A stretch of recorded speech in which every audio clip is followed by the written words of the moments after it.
Pourquoi allez-vous dans le métro? La Fédération de Russie déclenche une guerre en Ukraine. Que comptez-vous faire? Sauver nos vies. Se battre ou quitter la ville, seul choix possible pour les Ukrainiens, réveillés par les sirènes d'alerte. Désormais, le pays entier est en guerre. En témoignent ces bombardements à Kharkiv, deuxième ville du pays. À Chouguev, plusieurs bâtiments ont été détruits. Déjà massés à la frontière, c'est dans un paysage de désolation que les blindés russes franchissent la frontière. Sur ces images de vidéosurveillance des gardes frontières ukrainiens, les forces terrestres russes pénètrent officiellement le territoire. Un premier bilan fait état de 3 morts du côté des forces armées ukrainiennes survenues le long de la frontière sud avec la Crimée, annexée par Moscou.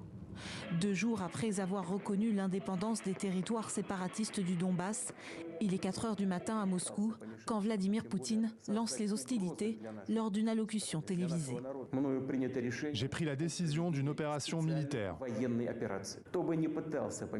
À ceux qui tenteraient d'interférer avec nous et plus encore de menacer notre pays, notre peuple, ils doivent savoir que la réponse de la Russie sera immédiate et conduira à des conséquences que vous n'avez encore jamais connues. Officiellement, le Kremlin entend défendre les séparatistes pro-russes contre l'agression ukrainienne. Mais pour Kiev, une invasion de grande ampleur est en cours. Face à l'urgence, celui qui se voit comme le dernier rempart de l'Europe face à l'impérialisme russe ordonne d'infliger un maximum de pertes aux forces ennemies.